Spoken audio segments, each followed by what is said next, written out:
What's going on? It's E-Love here, and I'm wrapping up my day. And I did try to record this video, and I wanted to use chat to go ahead and ask me some questions, but chat was exhausted. I think I just used it too much. I do use chat GPT or just AI tools as much as possible these days, just making sure that I have the skills to collaborate with it. So for example, on my way to work, I reflect on my ideas and my thoughts.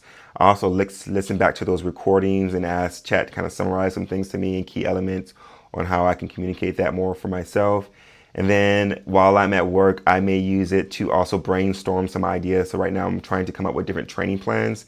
And I want to make sure that I convey this in a way that's great for all the different stakeholders. So directors, managers, talent development team, HR people. And so I like to get their AI's perspective on that to make sure that it's packageable, that everyone may be able to understand it, but also has those key points. And then after work, I use it for school to kind of when I'm studying to kind of rehearse and brainstorm and talk about and just understand these different concepts as I'm learning them. And so today, when it comes to coaching, I am learning about I'm doing a deeper dive. I'm saying I'm doing a deeper dive because a lot of these things I know already. It's just getting a deeper understanding of the different models and ways to use it and how it's been used, what's effective, what's not effective, understanding the research behind it. And right now this week we're learning about learning styles. And like I love new age schools because they're really trying to focus in and focus on understanding how the information is going to be used in the real world. So we talk about learning styles, and it's label styles, but even in the articles that we talked about, they're like, hey, we don't really like to use the word styles because it does kind of put it into a box and people think that this is just who I am and how I operate.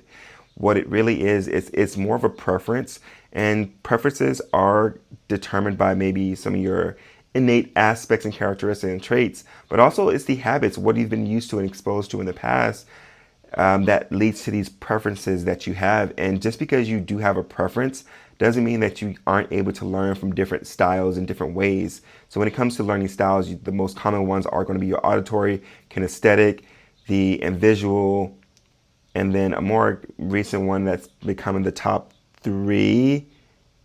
No, so auditory, visual, and kinesthetic are the top three, but also the other ones that are kind of more prevalent these days is going to be just the logic, reason, emotional intelligence, and things like that.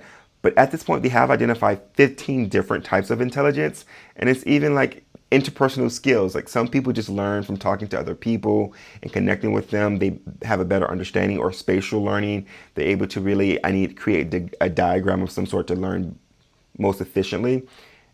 And this is really good for me because I need to understand that just because I prefer to read through things and digest things that way, just because I'm a slow processor, so I may need to stop on a sentence and I sit there for a while to really understand it, then I move on to the next one.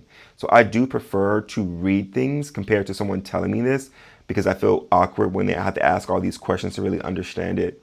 But this is still just a preference. It's what I'm used to because in the classroom setting, I was told that I asked too many questions, or I didn't ask the right questions at the right time, or I felt uncomfortable talking to people. So I've learned to really just sit with textbooks and learn that way.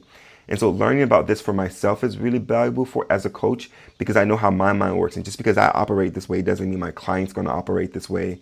But then also for that client, understand that these are still preferences.